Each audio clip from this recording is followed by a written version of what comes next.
Bonjour, chers amis, vous tous qui allez sur cette vidéo. Moi, c'est Shukuru Mouhawe Justin. Je suis un expert dans la gouvernance des projets. Je suis par formation gestionnaire des projets et par accréditation du Project Management Institute. Et actuellement, je suis en train de suivre un doctorat en gestion des projets, en administration gestion des projets. Et comme les insignes de l'écran vous montrent, je suis membre du parti politique Panadi, un parti politique en République démocratique du Congo depuis 1993. Alors, l'objectif de cette vidéo, c'est que nous sommes en période préélectorale et moi, personnellement, en tant que citoyen du Congo d'abord et en tant qu'acteur politique, je vais essayer de donner ma participation en ce qui concerne les systèmes de démocratisation dans lesquels nous sommes, dans ce qui concerne actuellement le processus démocratique dans lequel se trouve le Congo, une démocratie pluraliste. Alors, dans cette vidéo, je vais essayer d'aborder 5 sujets importants en ce qui concerne la démocratisation et la démocratie en général, puis la République démocratique du Congo. Dans cette capsule, donc, je vais essayer de parler de la politique.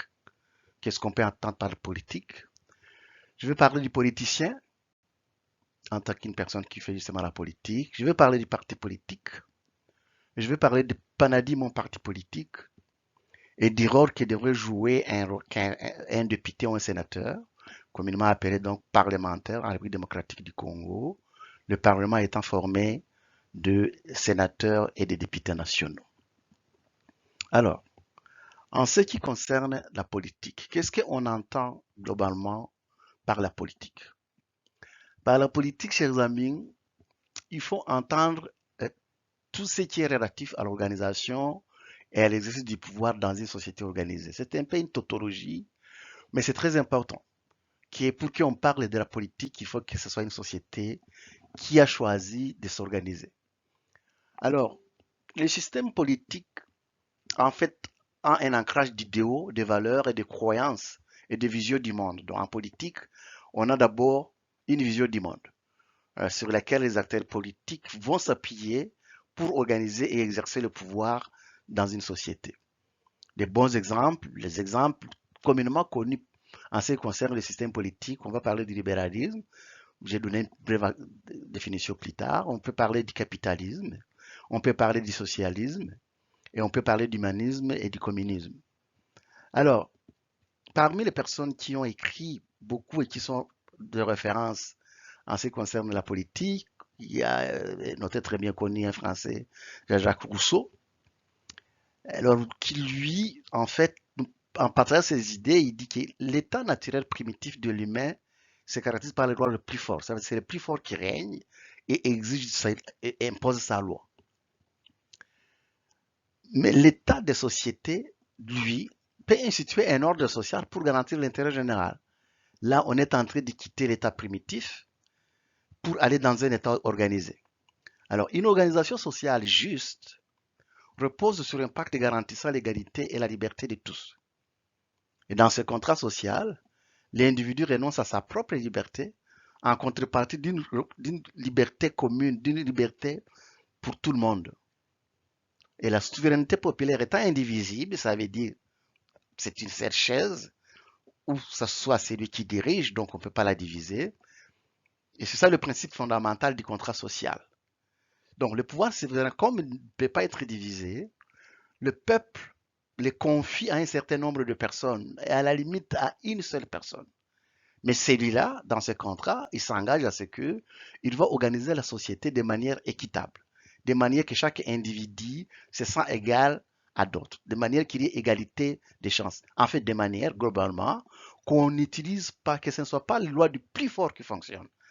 Ça veut dire qu'on ne soit pas à l'état primitif, mais qu'on soit à un état où la société est organisée. Et bien entendu, quand ce contrat social entre les dirigeants ou les dirigeants est brisé entre lui-même et ce qu'il dirige, le pouvoir perd toute sa légitimité. Et en ce moment-là, les dirigés sont en droit de les contester, de contester la souveraineté, de contester la légitimité de la souveraineté qu'on exerce pour eux. Cela veut dire remettre en cause, purement et simplement, les animateurs qui les dirigent.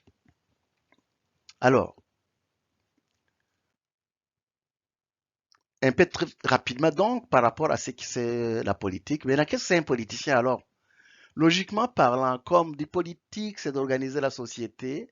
Donc, le politicien est la personne qui aspire à organiser une société par l'exercice du pouvoir. Mais selon quoi? Selon ses idéaux, parce que comme on vient de le voir plus haut, le politique, c'est d'abord les idéaux, c'est d'abord les valeurs, c'est d'abord les croyances, c'est d'abord une vision du monde. Comment est-ce que je pense mieux organiser ce monde pour qu'il soit égalitaire, pour que la liberté, le bien-être de tous soient garantis? Et donc, le politicien devrait dire clairement son idéologie parce que selon les idéologies, selon les visions du monde, la société est organisée différemment. Le libéralisme et le capitalisme vont avoir une primauté sur l'individu, sur les capitales, sur les affaires, sur les marchés. Alors que le socialisme et le communisme vont insister, vont donner sa primauté à la société et à l'État-nation. Et en ce qui concerne l'humanisme, en très peu de mots, c'est qu'on donne la primauté à l'humain tout court. Ça veut dire que l'humain reste le centre de la préoccupation de l'acteur politique dans cette vision du monde. Et donc les politiciens, à part dire clairement son idéologie, ils devraient convaincre que son idéologie ne mène pas à l'état primitif que nous avons vu qui est caractérisé par la loi du plus fort. Parce que sinon, on ne serait nulle part, on ne serait pas organisé, on resterait dans l'état primitif là où ça va être la loi du plus fort qui va fonctionner. Il va convaincre, maintenant, à part les dire, il va convaincre comment est-ce qu'il va instituer un ordre social qui garantit l'intérêt général, pas l'intérêt de certaines personnes ou d'un groupe de personnes, mais l'intérêt général. Toutes les personnes doivent sentir que les intérêts sont garantis. Puis convaincre comment l'organisation sociale proposée est juste et garantit l'égalité. Ça veut dire, il doit être capable de dire, je vais m'organiser comme ça, et ça va nous permettre qu'il y ait égalité, que les libertés individuelles soient respectées. Et donc, tout bon citoyen a les droits et en fait aussi le devoir de questionner tout politicien actif ou celui qui prétendra faire la politique. Quelle est son idéologie? Quelle est sa vraie vision du monde? C'est le seul moyen qui va lui permettre d'identifier les vrais et les faux politiciens. Parce que sinon, tu vas faire le choix comment? Si on s'entend que dans un système démocratique, on doit passer aux élections, il faut que on ait sur quoi choisir, on ait un menu. Et alors, le capitaliste va exposer son idée et dire, voici comment je vais organiser. Et parce que moi, je trouve que la primauté du capital ou bien que le marché est meilleur dans notre société, qu'il va garantir l'égalité de tous. Et celui qui est du côté socialiste va dire de même, va être capable de dire, non, attention, voici dans notre situation, c'est ce qui est mieux. Et puis, celles du courant humaniste vont dire, non, non, non, vous vous trompez, retournez aux fondamentaux, regardez l'humain purement et simplement, euh, que ce soit capitaliste, que ce soit socialiste, mais l'important c'est que vous regardiez d'abord l'humain. Donc, il est important que, en fait, les politiciens, comme un restaurateur, nous donnent le menu et que nous soyons capables de venir choisir qui est le meilleur, qui est convaincant par rapport à ce que nous voulons être, cela veut dire quitter l'état primitif, là où c'est la loi des plus forts qui prime, vers l'État organisé, là où c'est l'intérêt général qui prime. Et après, en ce moment-là, nous allons confier justement le pouvoir souverain à ceux-là qui nous ont convaincus dans un choix libre et éclairé. Parce que sinon, quand les politiciens, celui qui se dit politicien n'expose pas sa vision du monde, n'expose pas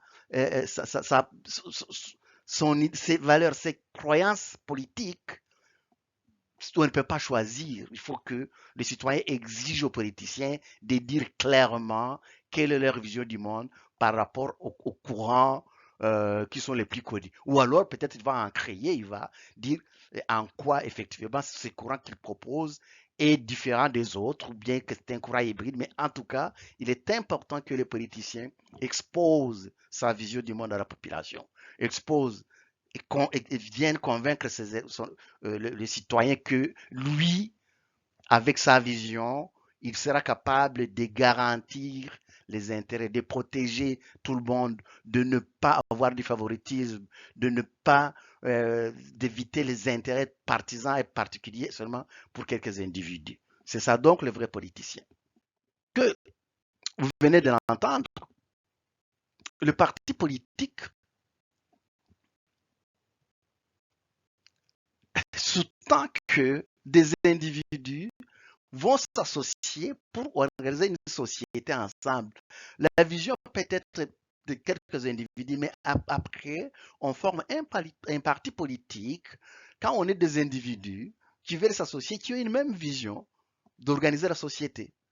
Et donc, en ce moment-là, il faut déclarer, le parti politique doit avoir des idéaux, des valeurs, des croyances. Comme pour les politiques, effectivement, chaque parti politique doit exposer clairement sa vision du monde, son système, le système politique qu'il veut mettre en place, en ayant toujours en tête que cette vision politique, là, cette organisation que le parti politique est en train de proposer va garantir qu'on ne se retrouve pas dans l'état primitif, là où c'est les plus forts qui vont imposer leurs lois.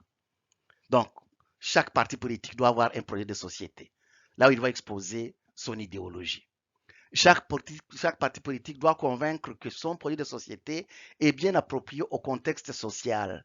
Parce que de toutes les façons, les sociétés n'ont pas les mêmes défis. Il doit aussi convaincre comment son projet de société va instituer un ordre social qui garantit l'intérêt général, qui ne garantit pas seulement que certaines personnes soient les bien nantis et que les autres soient laissés pour compte. Il doit convaincre quelles sont les stratégies qu'il va utiliser pour mettre en œuvre sa société et pour être capable de convaincre, voici mon plan d'action, voici comment est-ce que je vais y arriver, parce que ça serait très bon de dire on va arriver là-bas, mais il faut être capable de dire regarde, moi je vais y arriver parce que je vais faire 1, 2, je vais être 3, 4 et ça va nous permettre d'arriver à notre objectif d'organiser mieux la société. On doit toujours, le projet, c'est clair, on doit quitter d'une situation qui était mauvaise vers une situation qui va être souhaitée meilleure que dans laquelle on était. Et donc, tout bon citoyen a le droit et le devoir de questionner tous les politiciens actifs et prétendants de son projet politique pour identifier les vrais partis politiques et les faux. Parce qu'un parti politique qui n'a pas d'idéal, ou dont l'idéal n'est pas clairement expliqué, n'est pas clairement convaincant, ou qui a une vision politique, ou bien qui a une croyance, qui a un soubassement de croyances politiques qui ne garantit pas l'égalité de tous, qui n'est pas en phase, qui n'est pas bien connecté avec les réalités. Il faut être capable, en bon citoyen, de dire non, ce parti politique, il ne pourra pas garantir l'intérêt général. Le citoyen averti doit être capable de regarder la société et d'être capable de dire, par rapport à notre société, ce parti politique a un meilleur projet de société. Et les personnes qui portent ce parti politique vont être, bien sûr, mon meilleur choix. Et alors, chers amis, quand on change de politique, quand on change de parti politique, on change d'idéologie. Et donc, quand on se retrouve avec un acteur politique qui change de parti politique à chaque échéance électorale, mais il faut se poser beaucoup de questions. Comment se fait-il que à chaque échéance, tu changes de parti politique? Cela veut dire que tu as changé d'idéologie et que donc à chaque échéance, ton idéologie est en train de changer. À la limite, on va dire que tu es inconstant. À la limite, on va dire que tu n'as pas d'idéologie, que tu vas là où vers l'eau coule. Et on doit faire beaucoup attention parce que c'est catégorie de politiciens qu'on appelle opportunistes. Il va juste suivre le courant des autres. Donc, lui-même, à lui-même, il n'a pas d'idéal politique. Parce que, à chaque échéance, son idéologie a changé. Il faut se questionner beaucoup de questions de ce type de politiciens. Maintenant, en ce qui concerne le Panadi, mon parti. Comme j'ai dit, je suis du Panadi. Le Panadi est un parti politique qui a été créé depuis le 23 octobre 1993, agréé depuis ce moment-là, suite au rétablissement du multipartisme en République démocratique du Congo, qui était intervenu le 24 avril 1990. Alors, notre projet de société au Panadi et a une philosophie conductrice, qui est l'humanisme. Et nous, au Panadi, nous considérons que l'humain, dans sa totalité, est le centre de préoccupation du parti. C'est ça. Nous regardons d'abord l'humain. Au-delà de toute autre chose, on regarde l'humain dans notre société. On vise son bien-être total. On vise sa sécurité. Les chemins empruntés doivent toujours nous mener vers ça. C'est ça, le Panadi. Et comme une idéologie, nous les résumons à un nationalisme positif et actif. Nationalisme positif, pourquoi? Parce que nous sommes attachés à la nation congolaise et à ses intérêts. Un patriotisme positif parce que nous prenons la primauté de l'intérêt national, mais aussi nous sommes porteurs d'une ouverture aux autres nations dans un système où on a un bon équilibre entre les données et les recevoir. Clairement dit, c'est comme gagnant-gagnant entre les sociétés qui vivent ensemble. Et comme doctrine, c'est notre militantisme, ça veut dire on se croise pas les bras. On est attaché à nos idéaux, on défend nos causes, on argumente et on oriente la société en fonction des idéaux, en fonction de notre philosophie conductrice et en fonction de notre idéologie. Et bien sûr, pour y arriver, nous avons un certain nombre d'objectifs à réaliser qui sont inclus dans nos programmes. Et nous avons des valeurs fondamentales que nous devons promouvoir, protéger, promouvoir et défendre. Et nous avons bien sûr des antivaleurs à combattre. Des antivaleurs, vous pouvez en trouver un peu partout, mais si on prend la corruption, les népotismes, et les tribalismes, ça c'est des antivaleurs que nous combattons de toute façon. Et puis nous visons le développement intégral. Ça veut dire qu'il ne doit rien qui doit rester pour l'individu. Il faut que le bien-être soit complet, bien soigné, il est bien éduqué, il est protégé par rapport à sa sécurité. C'est ça le développement intégral. Alors, tout vrai panadiste doit s'imprégner de ces projets de société qui servent de boussole guidant tous les acteurs panadistes. Et pour nos citoyens, nos électeurs, c'est très facile. Il faut juste regarder vos acteurs politiques qui se disent panadistes. Est-ce qu'il est dans cette philosophie? Est-ce que vraiment il met au centre de tout intérêt l'humanisme et l'humain? Sinon, c'est un faux panadiste. Et à la limite, quand nous sommes dans notre parti, on se donne, on s'instruit et on essaie toujours de faire en sorte que nos actions soient conformes à cet idéal-là.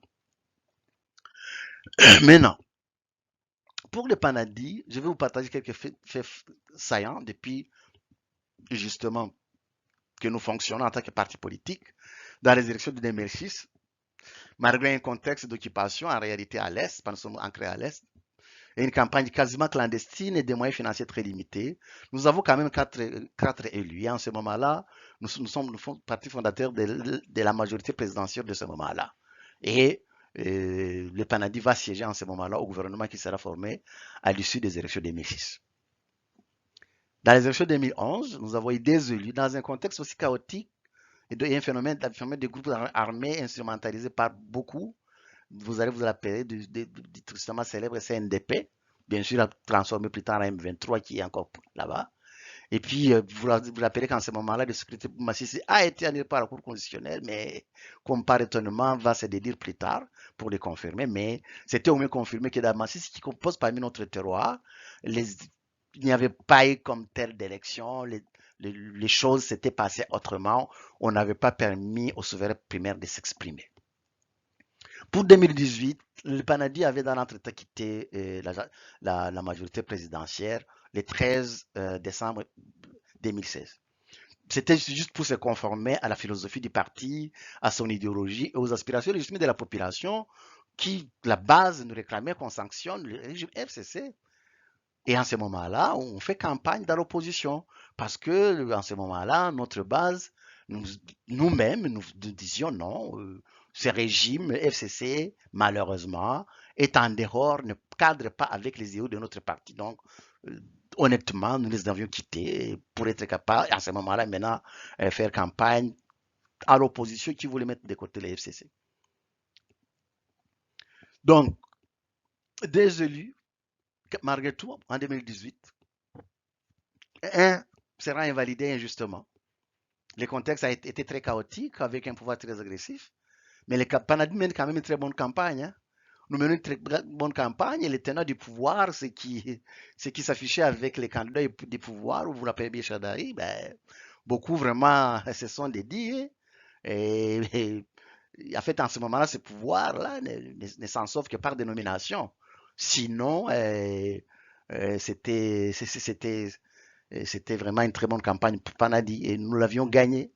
Et malgré tout cela, vous vous rappelez très bien, le Panadi était proche avec son candidat, honorable Mohozi Ngaruye, proche d'avoir la présidence de l'Assemblée provinciale du Nord Kivu. Puis dans la suite, nous participons très efficacement à la fête de la cacophonie au sommet de l'État, FCC Cash. C'était quasiment une cacophonie. Puis après, bien sûr, la fin de la diplomatie par humiliation qui était menée à ce moment-là face à l'agresseur. Et puis, nous travaillons de manière très efficace, mais discrètement, c'est qu'on ait une meilleure approche par rapport à la guerre actuelle d'agression.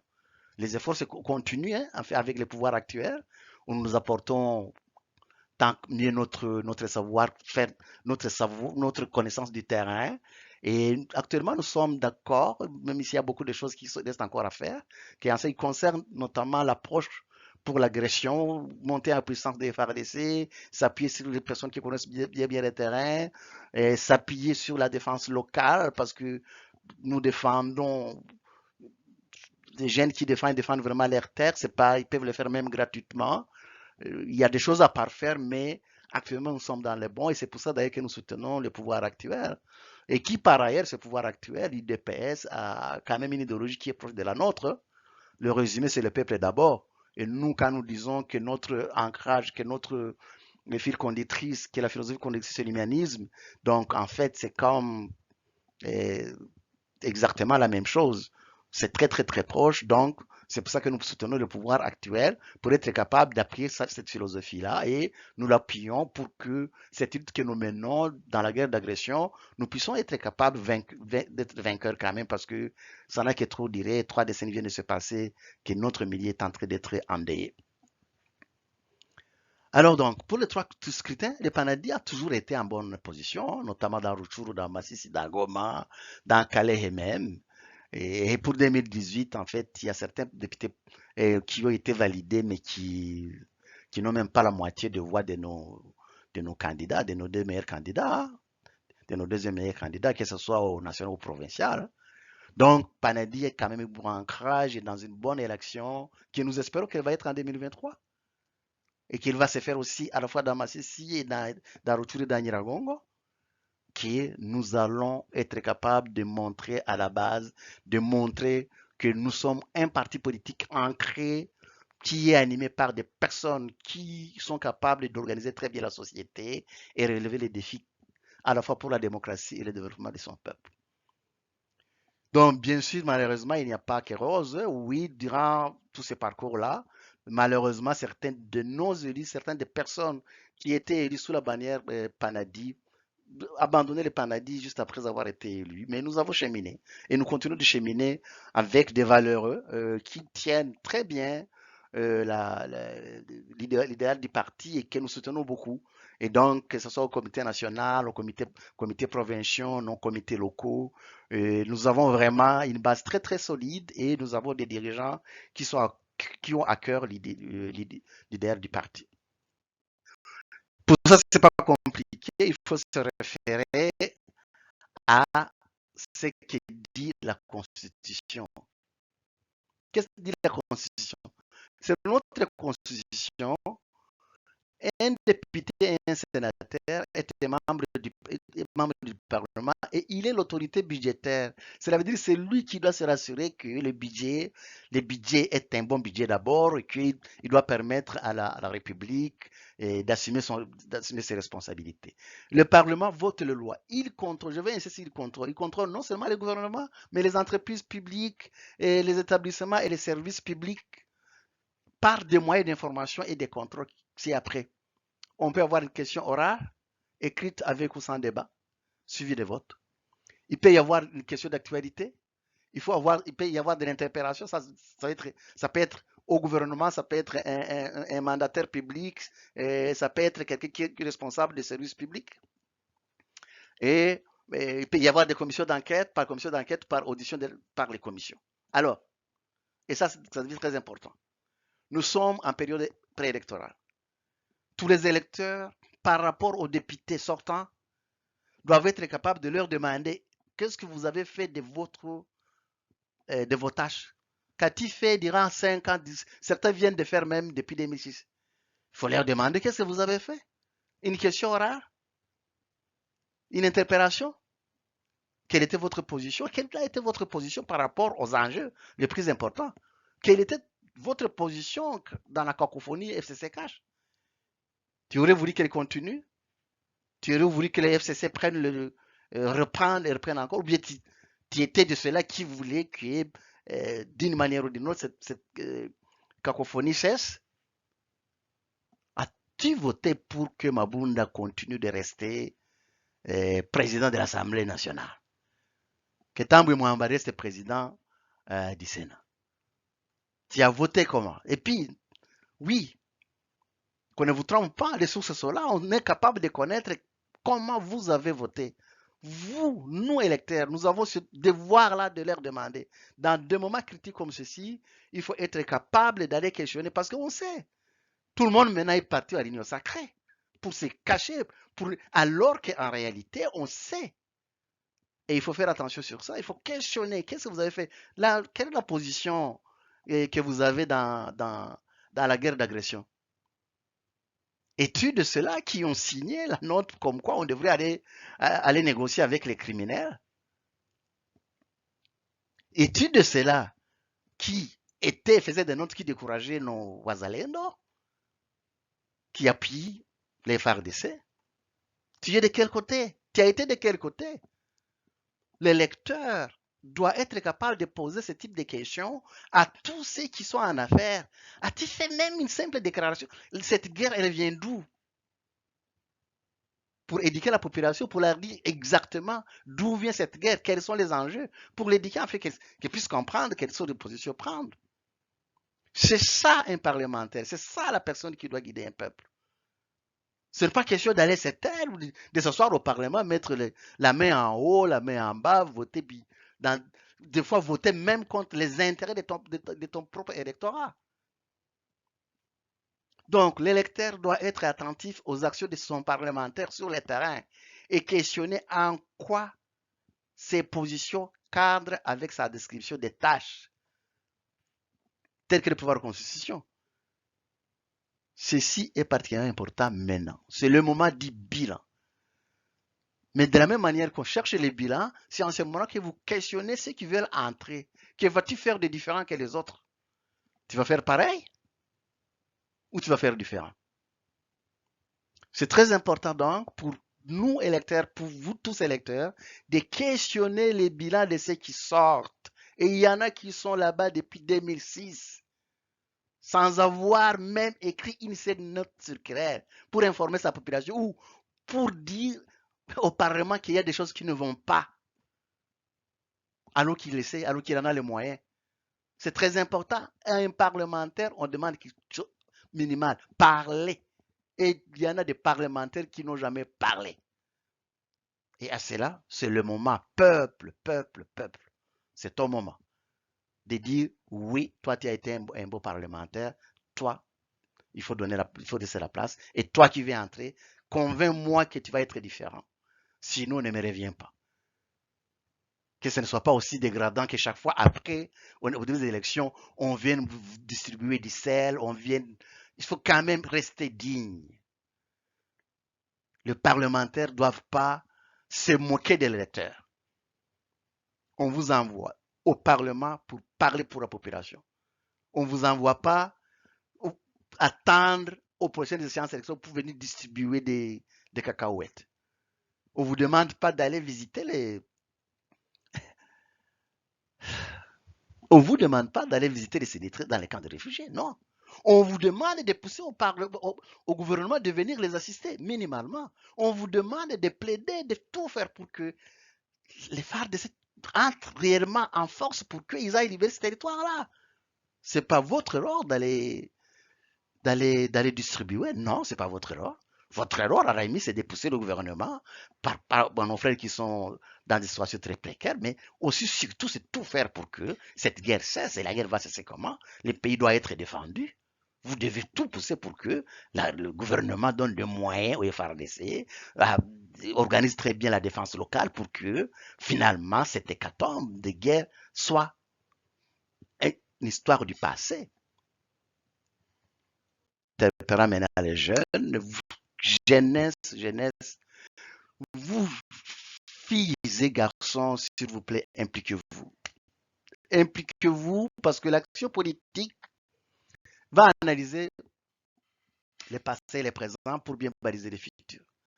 Et pour que ce futur soit meilleur par rapport à ce que nous vivons actuellement, pour c'est ça que nous avons vécu, mais il faut que vous impliquiez parce qu'en fait, la jeunesse, c'est celle qui construit le futur de toute nation. Donc, jeunes filles, jeunes garçons, impliquez-vous dans la politique. Instruisez-vous, il y a des personnes qui peuvent vous instruire si c'est que c'est l'action politique correcte. Et c'est comme ça que vous allez baliser le futur pour qu'il puisse être meilleur. Sinon, on va continuer de tourner en rond.